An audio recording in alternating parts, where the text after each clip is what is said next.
location since we last spoke. You just said that. Give us the tour. Looking good right now. So wait a minute, before you go further, Michael, can you point the camera to the sky, because you've got little cloud lights. Yes, we do. Oh my gosh, that's so cute. And then if you know our data system, it's a hexagon data model, and even our floor is hexagons. I don't know if you can see. You've got branding and themes throughout. This is awesome. Yep. And then we have one of our partners, Sunflower Labs. We have our APIs and authorization system built into it. And this is built into the roof as well. So it's a security drone that is a drone in a box. I don't know if you can see that. Look at this. Yeah, it's moving. So Sunflower Labs, I've seen them at shows and I want to get to know them better. So when did you start partnering with them? Over a year ago. And now when this drone takes off, it does an airspace check, uses our APIs, and then their customers, when they sell the system, it uses our system. So when they go to authorize a flight through their platform, it connects to Airspace Link's LANC system. And if they have a waiver to fly different rule sets, they use that as well. So just Michael, an example of a partner. Is this the first OEM where you've directly integrated with their product? No, we have quite a few more. So we have a lot of APIs running. I don't know if I can say live, but companies have embedded our technology into their OEMs or into their software for different use cases. And we'll talk about that a little bit later about what use cases. We're deploying a 3-mile radius of radar communication networks. It's called the Detroit Air Advanced Air Mobility Innovation Region, and that's on our wall right now. So as operators and operations and customers are flying, we have an area that it's kind of like our war room of what's happening. Oh wow, that's live? No, that's wallpaper. It just my god, that is awesome. So you're walking us now to where? To the operations center in the back of the room. Well, you can see, I think. Yeah, we can totally see. Developers are 25% of our we have 25 software developers, and we got some co-founders here. This is Anna. This is Hi Anna. Great to see you. We're live. Oh, you got a puppy in the office. How cool is that? Yeah, that's Murph. Oh. So. Hey, you know what? I want to work there. Hi. So they have no idea that we're running live. So you can see all the people operating. I can, and some of your teammates here I did meet last week at Expo. Okay. So that's super cool. Now you've got something that looks to be moving, computer-like thing on the wall there. What are we looking at there? So this is our operations center. I don't know what we're running right there, but it has 4 screens with speaker systems, and then what we'll do is we'll move the different monitors will have different data, whether it be weather. In this case, it looks like it's running full AirHub portal. I couldn't tell you what it's doing. I didn't expect to walk over here. But well, that's really cool, though. So, wow, amazing. What else do you want to show us as we're walking around here? We got we have drone racing in the office. I don't know if you can see all the hula hoops. Are you kidding? You guys play? Yeah, so we have a bunch of drones that we race through the office for training. For fun. Like I said, I want to work there. Now, let's brag about your team and your you've actually been recognized, right, for your workplace environment. Yeah, we have multiple awards for our diversity, our equity, inclusion, our makeup of our leadership team, and just our company. And our work and our benefits, everything. We've done a really good job. We have excellent head of people operations. She's done a great job of helping us build our company. Again, from 3 people to almost 60 now. Wow, that's amazing. And then that's cornhole. You got your own branded cornhole. Hey, Michael, you got to bring that to Expo next time. People will be playing that in the hallway, my friend. Yeah. All right. I'll start heading back. We do have some pictures here. Here's the team in Dubai. Our team project in Dubai. Yeah. So we've done some international work. So you got a little wall of fame there. Yeah.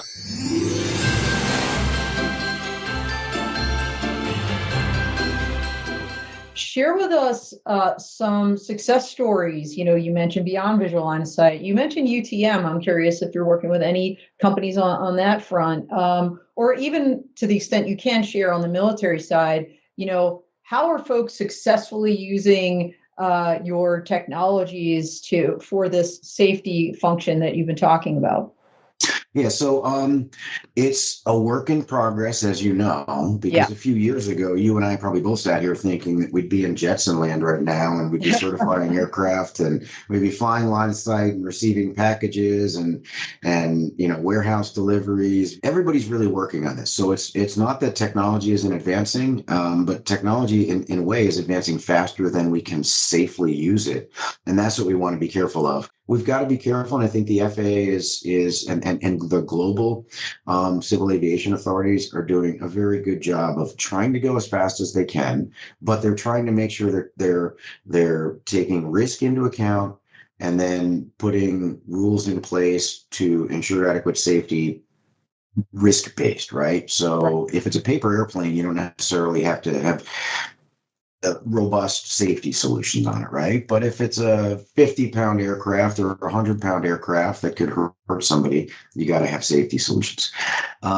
So we're making, it's still a work in progress, but some of the progress we've seen, we've all seen just recently a lot of beyond line of sight waivers from the FAA. Yes. One, I think, super critical one that happened in May, I think, of this year. And we've been working with this partner for a couple of years, actually, but American Aerospace Technologies with their Air Ranger platform, which is a Group 3. So it's a 300-pound aircraft for doing long linear infrastructure inspection. Yeah. Under Chevron, they got a really, really large scale, not just waiver, but exemption, which basically says, okay, you don't need to comply with this specific rule because you have something that protects against that. Yeah. And this is it's got the MXS on board, which does ADS-B in and out. It's got the ACAS computer, but we're not yet relying on the ACAS logic because we still have to get enough test cases to prove that to the FAA. But it's got ADS-B in that we're presenting to an operator that can fly this thing well beyond visual line of sight without visual observers. And it's got 2 Echodyne radars on board for all-weather detection of non-cooperative traffic. Because in that kind of airspace, you're going to have a lot of crop dusters and stuff and people who don't fly with a transponder, probably legally don't fly with a transponder, but you still don't want to crash into them. Yeah. So that was a really exciting and we think broadly impactful exemption because they'll continue to fly and collect data, but now you can start setting up these big ranges of airspace where something is trusted to fly beyond line of sight. So that was a really big too. I mean, if memory serves, I remember writing about some of the initial trials in this. I'm almost 100% sure it was your transponders on board for those initial flights. I know you've been working with them for a while. That was with NASA, probably under the NASA program, which you're exactly right. That was with NASA. And then it sounds like that's progressed now to, let's call it real world ops, right, with Chevron. So, wow. Yeah. So, like we talk about, we're not the Jetsons yet, but, in some respects, we have come far because I remember the early days of that with NASA, as you said. Yeah. This today, where there's an exemption, not just a waiver, and there's nuances there. That's really important. The FAA saying you don't even need to do this anymore because you're good. That's hugely significant. So and it's not just for, hey, wow, the technology is advancing, we're allowed to fly beyond line of sight, but think about that now from a Chevron perspective. You can use this system rather than putting another piece of traffic up into the crowded airspace with a person on it, right? It eliminates cost and risk associated with manned aircraft. So that was a super exciting one. We also had one in Europe with a company called Primico. They're a Czech manufacturer. They make the Primico 150, it's called. And they got a broad clearance for it's like a type cert, but it's not quite a type cert, right? For safe flying of the Primico 150, and that uses our MXS ADS-B in and out.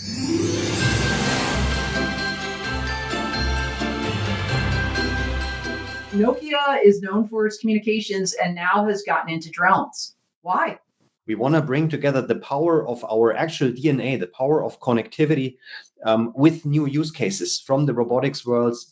And I think Nokia Drone Networks itself is really at the core, at the heart of Nokia's new global strategy. We started to explore what is it actually that we can do good between with those two major things, like this new technology, drones, and connectivity technology that was based on 4G LTE at that time. Thomas, I want to talk about this Nokia Drone Networks solution very specifically, and what was the origin story here? Like, what motivated Nokia to say, "Hey, we're going to create a whole entire ecosystem, our own drone, the communications network, so that we can help a bunch of different industries." What was the inspiration for this? The connectivity that all our phones work with, bringing that together with the topic of drones, or also autonomous robots for manufacturing or other industries, we can really make a difference. And when we look at drones in particular, I mean, we have cellular connectivity. We have connectivity for our mobile phones in pretty much every corner of the world nowadays. That is part of our infrastructure since GSM or 2G was invented. And why not leveraging this infrastructure, this technology that we as Nokia have been doing ever since for those new use cases, such as drones? And one very unique point that we saw from a market perspective is that also gave us really a massive acceleration.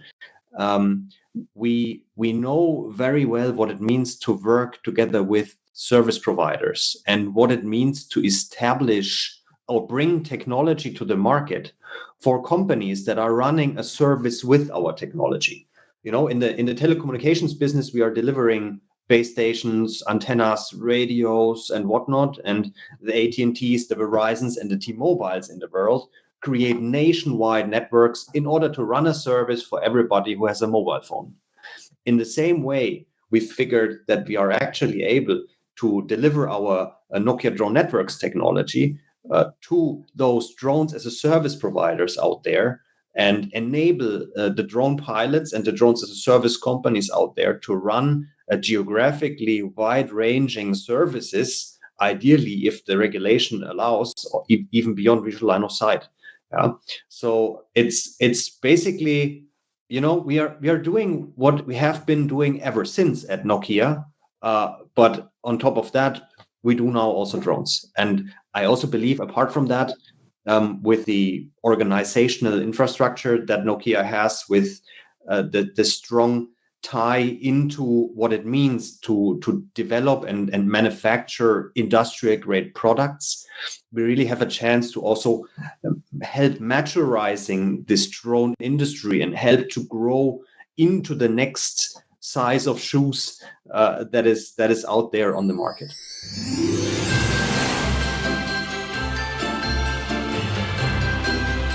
Most recently, you have provided surface situational awareness to air traffic control towers across U.S. airports. I saw that announcement and I'm like, holy shnikes.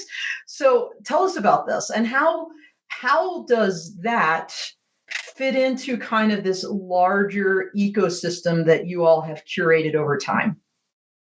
Right. Yeah. So, we've got a rich history in understanding ADSB, right? And then both the broadcast of that as well as the receipt of it. So it was a natural extension from an understanding perspective to deliver something to air traffic controllers, essentially at underserved airfields, to really help with collision avoidance, right? In this case, the focus was on collision avoidance between aircraft, potential vehicles on the ground as well that are part of the airport, and within the radius of the airport itself. And so we're very pleased to be a part of that program, the Surface Awareness Initiative, with the FAA. But everyone looked at it and said, well, what are you guys doing over there, right? I thought you were developing displays and the like for the general aviation community.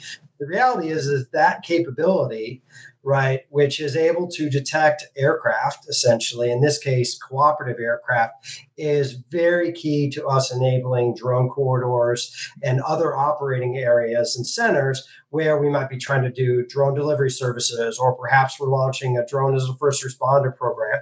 And what's important about it is that this is something that's coming from the FAA, right? They went through a very, very rigorous test procedure with us, a very rigorous proposal procedure to say, okay, we trust in this, and we're going to allow this to be deployed at these control towers, essentially. So we're taking that pedigree, if you will, and now we're going to be able to pivot it into what we can do for the uncrewed space. So, Britt, it's called Flightline. Yeah. And so my question is, can you explain kind of the gap that you filled? Because in my mind, I just always assumed that they already had something like this. Sure. Yeah. So there's ASDX, right, which is a program that's been around, and it services the larger airports, and it provides a very similar capability for them to be able to track vehicles, airborne and ground, around airports. And that's a relatively enterprise level capability that's been deployed by the FAA, right? And it's operational today, and it keeps us safe in the skies. Sure. But when you fly into someplace, like our home airport over at Leesburg, or even up in Kalispell, right? You're limited there essentially by the tower, and that's why we have air traffic controllers. And their responsibility is to use the available systems that they have. In some cases, that's radar. In some cases, it's the visual eye, and then the communications with the aircraft themselves to be able to control the airspace and make sure that things don't happen in a bad way. Yeah. Essentially, this then comes in and provides an additional level of support for them by showing them the real-time air traffic in the area from aircraft that are broadcasting on ADS-B or via ground vehicles. So, Ops 1 or Ops 2 is out doing a FOD check on the runway, and it happens to be at night. Well, we can now see those vehicles on the runway, and that's something that's provided by what we call a VTU, a vehicle tracking unit, essentially an ADS-B broadcaster that goes on the vehicle itself. And more importantly, if you look at some of our partners like ForeFlight, if I have the ability to collect that ADS-B traffic in the cockpit, so say via Sentry, I can now get an alert on my iPad that says, hey, there's a vehicle on the runway when you're approaching. Wow. That additional situational awareness for the operators, for the pilots, is a significant advance in safety. And it's not that we didn't have things before, it's just that we now have technology that can really help the situation, especially in a case when you've got significant amount of load on those air traffic controllers in the airports themselves, and we're adding more and more aircraft into the scenario, right? It's not like that's decreasing when you add uncrewed aircraft, crewed aviation, right? There's a real need there to be able to get this in place. The FAA came asking for some help, and we were ready to deliver. Anything that flies essentially that has that type of ability to produce ADS-B can be collected by the ground-based receivers that we have and then displayed back. And uniquely, it's not a significant cost that's then levied on these operators, because essentially they just need to have a screen in the tower. Right. Yeah. And so it makes it very easy for that data to be available. The other thing that's elemental here is that we own and know the network, right? So we can track the pedigree and the provenance essentially of that ADS-B data. That element is something that we can deliver as a service today, not just to the FAA or airports that are part of the SAI initiative, but it's certainly going to be available to others in the UAS space that are trying to operate at scale, right? And when you try and get to a point where you don't need a visual observer or you just have an electronic observer, this type of technology, this type of service is a core competency we can deliver for you and allow you to go off and do the business that you would like to do, whether that's emergency services, medical supply delivery, or, land mapping, or whatever it might be that you need.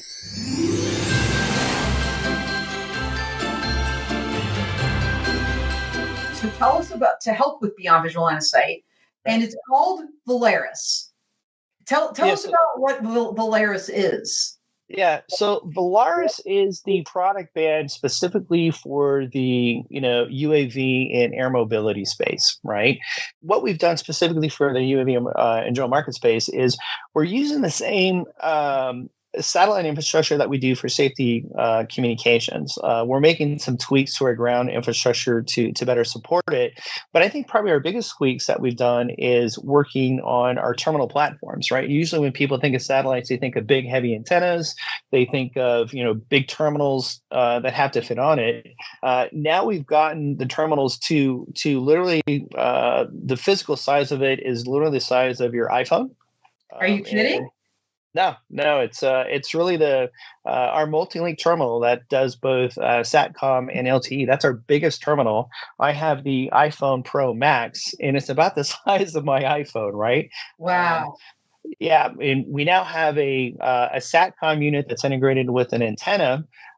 It's take about I don't know 2 inches off of the length, make it the same diameter, but then we actually put a small form factor antenna so that the whole thing weighs less than 2 pounds, right?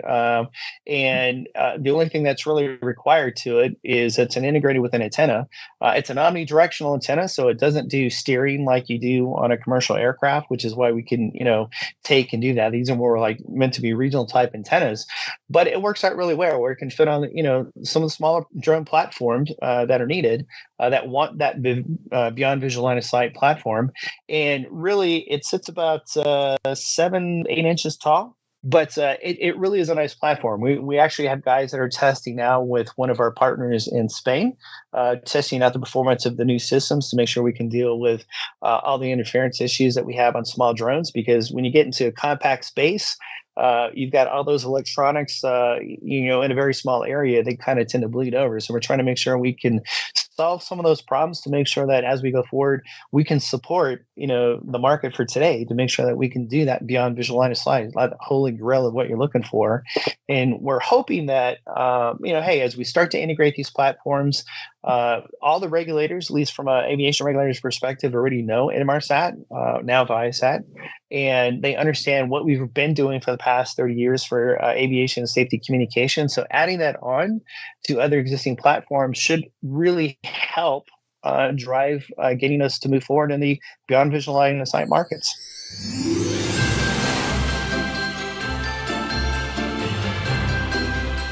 As you were creating Grand Sky, what problem were you trying to solve?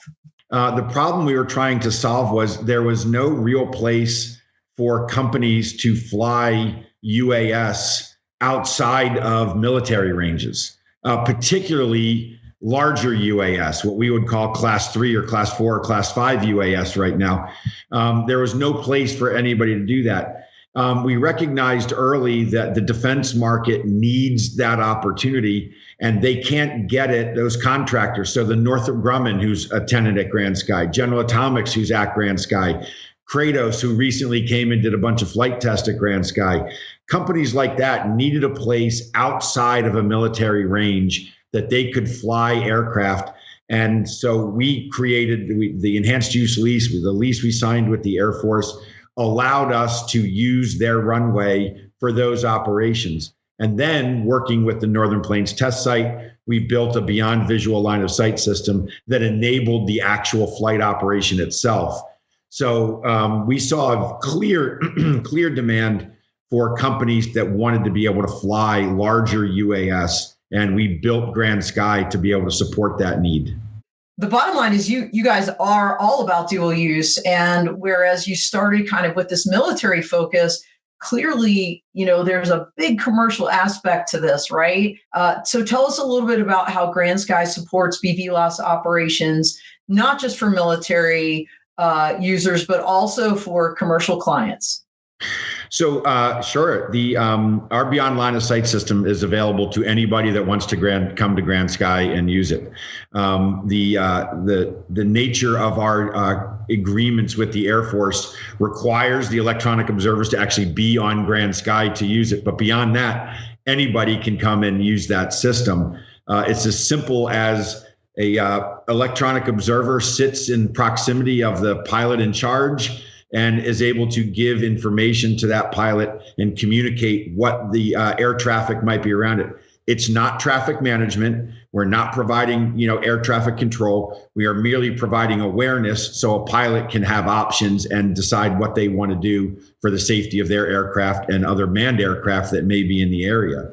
And so, when I mentioned earlier about the defense companies wanting to be able to come and test and work on their aircraft, in almost all cases, these are civilian COAs. These are civil COAs. These are civil operations that are geared towards a military customer. But in most cases, the companies own these aircraft themselves.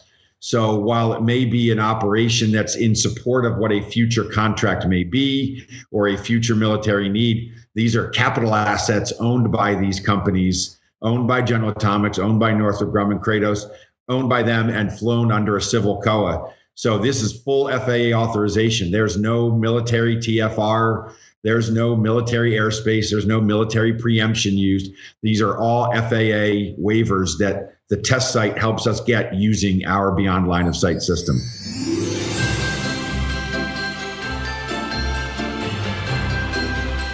Can you explain to people on the federal side that are trying to navigate, working with the federal government, what FedRAMP is and why it's so important? Yes. So, like I mentioned earlier, the different technology verticals or solution buckets, if you will, that we have. We also have a FedRAMP portfolio. And really, in FedRAMP, speaking of acronyms, stands for the Federal Risk and Authorization Management Program. And it's a government-wide program to help standardize the approach to security assessments. So Carahsoft provides access to the FedRAMP marketplace, and we help enable these agencies to explore cloud service offerings or CSOs that have achieved FedRAMP authorization. Also similar, just to mention, to FedRAMP, Carahsoft also has a StateRAMP marketplace that caters to the state and local governments. Oh, really interesting. It makes sense that the state governments would have a similar thing, given the level of cybersecurity threats, especially to government agencies and educational institutions. I mean, we've seen cyber attacks on universities recently. It's just becoming almost commonplace. So, Lauren, we have a lot of people that watch the show that are in either the drone or uncrewed aircraft system world, some in that advanced air mobility or, electric vertical takeoff landing world, maybe robotics, right? We've got a very broad audience. For people that are working in those sectors that want to work with the federal government, because a lot of these vehicles essentially are either flying, driving, subsurface computers, is there usually a FedRAMP requirement for them to work with the federal government for their vehicles and the software they're using? Mm-hmm. Yeah, so it's mainly for software and SaaS solutions, software as a service that involve cloud. So while it's not required today, we are seeing that it's very useful and helpful to be on. So if you are looking to get FedRAMP certified, you can work with Carahsoft and we can partner with you to get your solution set to those approvals. So somebody like Cody is out there from Dronadare that does have a software as a service to help enterprise solutions and also, individual drone pilots. If he wants to break into the federal market, it would behoove him to work with Carahsoft to help get those approvals. Mm-hmm. Yes, we can work with you on that.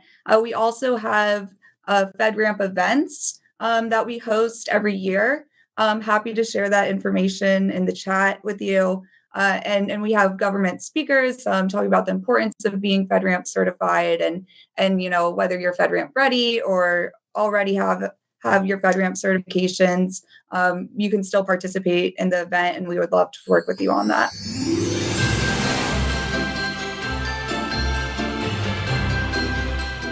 If I remember correctly, this is a little bit more than a 5-year journey for the company. Let's go back to 2018.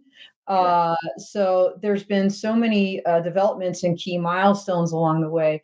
Can you just kind of briefly walk us through how far the company has come in this short period of time? Sure. Like I said, I've been here a year, so I can't take credit for anything prior to that, but they've done an amazing job. Founded in 2018, started off with some prototypes, got into a flying version of 007, got delayed a little bit by COVID, and really started selling 007 for real in 22. So it's only been on the market for about 2 years. As soon as that starts flying and gets out on the market, 025 gets into development in earnest. it's flying, and we've got a big launch event coming up that we'll talk about later in the show this month. But yeah, it was so exciting to see the first videos of 025 take flight and see what that aircraft is going to become. So it's a really exciting time for the company. And then already we are conceptually looking at what we're calling Fixar 300, which is a 300 kilogram version of Fixar 025. This technology is going to continue to scale. So, we'll save that to later in the show, I think, when we talk about future developments. But yeah, going from 22, just starting to sell 007 to now 2 years later, introducing a brand new product, same technology, but scaled up and much, much improved in 025, come a tremendous progress in just 2 years. So really proud of the team and everything they've accomplished in a short period of time. Well, that is, and I think we're going to pop up our first image here as we talk about in your design and what you're trying to achieve. Really, it's enabling our customers and whatever their mission is. So we want, again, we need it to be safe, reliable, and simple to enable them to do their job. Because at the end of the day, what are we doing with UAVs, right? We're either collecting data or we're delivering something, right? Those are really the two, obviously you branch out from there to a bunch of different, more specific use cases, but these aircraft are flexible in that you can do both. The gondola, we call the gondola in the middle, you can swap out payloads without doing anything to the rest of the aircraft. The battery, the autopilot, the structure of the aircraft, everything else stays the same. You just swap out that gondola. So the same aircraft in the same day can very quickly be converted. So same aircraft, multiple missions, is part of the design criteria. And then that in 007 out of the box in 2 minutes we call it 5 minutes for a normal crew, 2 minutes for a Fixar crew, literally out of the box. You snap on both of the wings, you connect the pitot tube, you fire up the software, and you can be airborne in 2 minutes and operating, which obviously in a public safety or military or defense application, time's important. So, that aircraft in system is really designed for sort of quick reaction and portability. Again, in a commercial sense, you can put it in the back of a small SUV, easy. It's one Pelican case.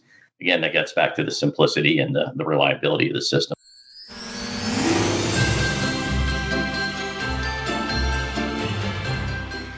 From a programmatic perspective, one of the things we've done is really focused on the workforce pathway. In other words, if I'm a student in secondary education and I want to fly drone technology for a living, what does that pathway look like?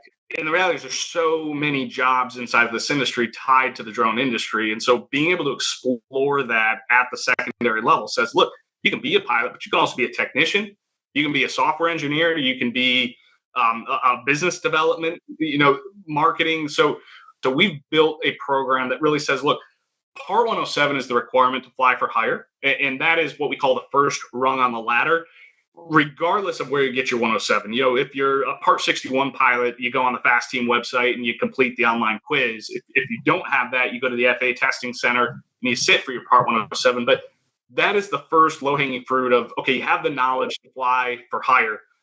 The primary program is the next step. And the primary program is focused on, okay, now you have your Part 107. Let's talk about the technology. Let's talk about the maintenance skill sets, the site survey that needs to be conducted. And that's all about analyzing the operational site and saying, we really need to be focused on how we analyze the site, because that's a major part of risk management, is saying what are the hazard domains that exist every time we go out and fly the aircraft. So the primary program was built for low risk, low complexity kind of operations, visual line of sight. And so the image that was just up was the primary program that focused on the first 4 certifications inside of the primary track. And this program is really catered towards secondary and early college students. There's all sorts of use cases of the technology, but the skill sets, the standards that are set, they all tie back to ASTM standards, NIST standards, FAA requirements, but also loss control data from USAIG. So that's the first track, that primary track. Yeah, that makes sense. Just kind of those baseline skills. Now, Josh, is this hands-on training, or how does this actually work? I'm a student or I'm an adult learner and I want to participate in this first level coursework. How do I do that? So It does require flight training. There's a flight training component. It starts as early as the Part 107 program, or what we call safety level 1. Part 107, the site survey, all of the ground components are done leading into what we call safety level 4, which is visual line of sight flight operations, VSO flight, we call it. So flight is hands-on. It's training from what we call a TCO, training course outline, but it basically outlines all the different skill sets and competencies you need to fly that technology, because it's not just the psychomotor skills, it's the process. Can you follow checklists? Can you conduct a risk assessment? Can you provide a mission briefing for that particular operation? So it walks through all of that. These are done inside of the classrooms today through a program we call Train the Trainer. And so the whole mission statement for USI is to empower and enable local regional workforce development. And we do that through Train the Trainer programs, where the instructor goes through the same certifications the students take. So you help these teachers, you get in the classrooms, these kids are doing stick and rudder stuff. They're getting to learn checklists, safety management systems, crew risk management, CRM, as you said earlier. Tell me about that next level advanced. What does that look like, and what does that do? So where primary is really a skill set as part of a career field. So we call it kind of the add-ons, the tool in your toolkit that you're doing as part of a job that you already have, or a career you already have. The advanced track is really focused on the operational component, the safety components tied to advanced operations. Now, advanced operations are aircraft over 20 pounds.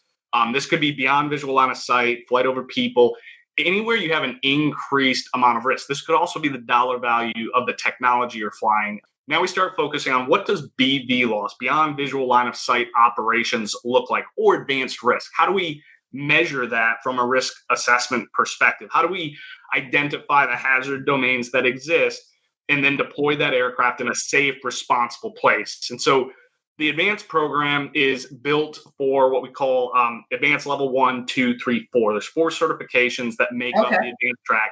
Advanced safety level 2 is the practical implementation of safety management systems. This is really important as you get into advanced operations, because your package delivery companies, your Part 91 waivers that we see for BVLOS, and even visual line of sight ops, those waivers they demand a safety management system that is akin to the risk profile of the operation. And so understanding as a pilot, a personnel as part of a team, how SMS deploys inside of the program is critical. So that's level 2. Level 3 and level 4 are focused on the aircraft specific training. So think of it like the type rating specific to that airframe. You're going to understand everything from the systems and redundancies. This is like your pilot training, which is where level 3 comes in. It's all about systems education and simulation of operations of that platform. Level 4 is flight training. Today we do flight training under waiver, and the waivers basically allow you to go downrange. It's incredibly important to us that if a student's going to go into an advanced industry class, they have to prove their ability to fly, their skill set, their proficiency in following checklist procedures, their ability to manage risk. That's done through flight training profiles where there's flight cards. It's very akin to like a Part 141, like traditional crewed aircraft flight training, specifically geared for the remotely piloted space. And this allows you to take any aircraft, be it 25 pounds beyond visual line of sight, or large hybrid fuel 200-pound aircraft, and tie that training profile where the user interface may be different, but how it's operated in a safe, professional, proficient manner is very much the same across technologies.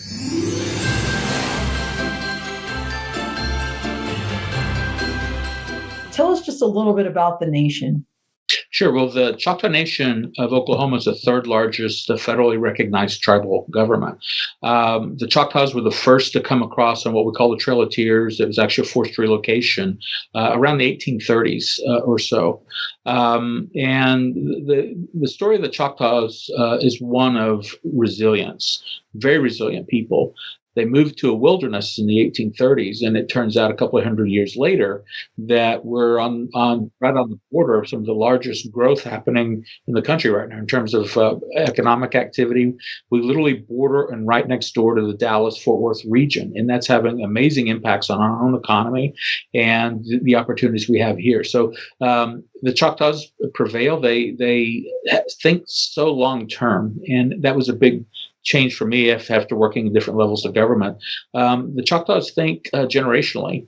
And so our return on vision type metrics that we look at is what will things do for people's grandchildren? What will it do to the great grandchildren? And that's literally the lens that the tribe looks through and the leadership looks through when they make decisions. I very much admire that patience, because we can lay out a long-term plan, patiently work toward it, not be influenced or distracted by hype. We say, okay, this is the end point. We're going to set it out here when we know we can do it. We're going to continue to work toward it. And that is something that's been really it's pretty cool to be part of. Of the different things I've been in my career that are always so fast paced or driven by political cycles, that's not the case here. Well, you said a couple of things there that I love. Number one, return on vision. Like ROV, most people think remotely operated vehicles. Your ROV is return on vision. And so, yes. James, that vision for the Choctaw Nation is really about focusing on living out the Chata, did I say it right? The Chata yes. spirit, faith, family, and culture.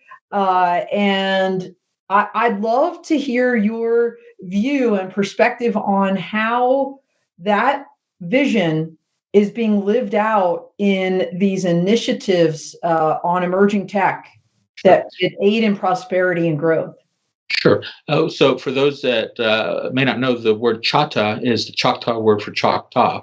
So the Choctaw people are the Choctaw people. So if you think about what happened, this has been with the early Choctaws moved across, they could only take what they could carry. We believe several thousand died. We don't even know the number, but we believe several thousand died along the trail.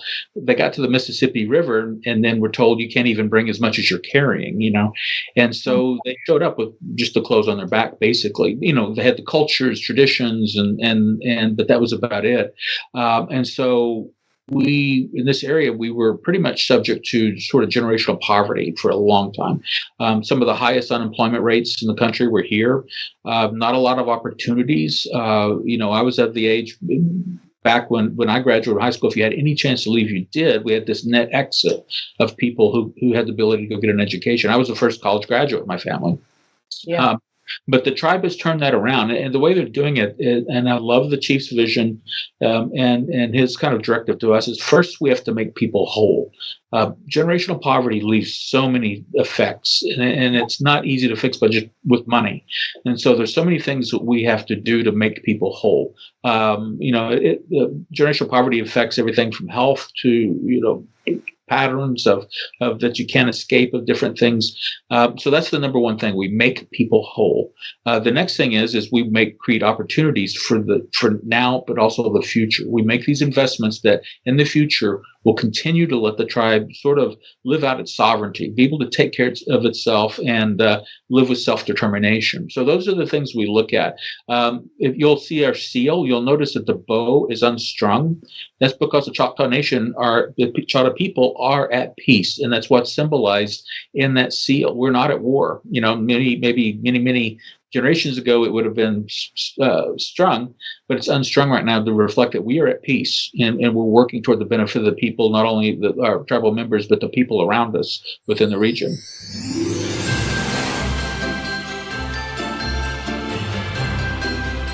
I want to get to the flying version of this thing. Yep. The BLK2 fly. I've seen Michael's colleague, Frank Colazzo, at almost every show. I must have like 10 plus pictures of him holding this drone, which is very eye-catching. And it looks like a flying BLK to go, or BLK ARC, if you will. Yeah. So tell us about this and what the inspiration for the BLK to fly is. What was the inspiration for it? The dawn of this is typically with UAVs, one would always think of something that would have a payload and carry some sort of a sensor, right? And then you would fly at an altitude and then you would fly it back and forth to do the thing. Whereas the fly is going to be very different. So one of the challenges that we've always had, or the industry has always had, is So let's say you're scanning a rather tall building or a church that has a very unique facade or something like that, and you're going to be scanning it with a static scanner from the ground. Well, guess what? You're going to cast shadows wherever that scanner cannot see from the ground, and therefore you can't get portions of the roof, you can't get portions of the facade, you can't get all those types of things. So therefore, now if you were to fly the BLK to fly up there and capture all those things, now you can combine the two data sets and have a complete data set of the entire thing without any shadowing. Now, you can also scan the entire building just with the fly as well, if that's what you needed to do. So it really gives the users a lot of flexibility of how they want to capture some of these devices or some of their scenes with the different device. So again, it's not meant to be flown at an altitude. It is going to be flown up close to something and scan. But it has all sorts of interesting technology. So it does have radar and obstacle avoidance. So as it's flying along, if something's in the way, it'll fly around it because it is sensing those types of things.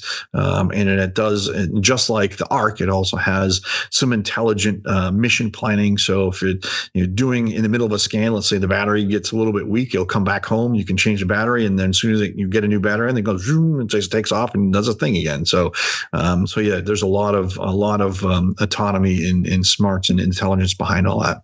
How's that looking from the drone operator perspective, if you will, since there's so much autonomy? In other words, do I have a ground control station? Am I flying this thing? Am I programming this thing? If I'm just programming it, can I interject myself to make it do something manually if needed? How does this all work? So it will do all the above. So you can actually program it to go ahead and do a completely autonomous flight, and then it will go off and do its own thing. You can also control it from a controller, and then for what the user will see is one of the live camera feeds that's on the device back onto the controller as well. The one nice thing about the fly is that you can also fly this in a GPS denied area. So you can fly it indoors. So if you have one of those areas that just impossible. So, if you have a large sporting stadium and you need to go up and scan some of those large girders of steel beams way up, or even in a mining area underground, that you can fly this thing in a GPS denied. And that way you would connect to it and fly it in a manual mode, and then you would fly it around so you can capture your data in that fashion.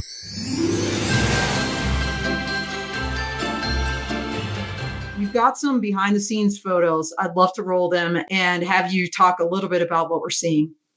This is the VPF, the variable pitch, which is in-house designed by actually the young gentleman there. His name's David Cancel, and he's taken the requirements and developed it, which means we can optimize our motor RPMs and controller systems to the mission, which saves a lot of mass, a lot of weight, which increases our overall efficiency for the aircraft.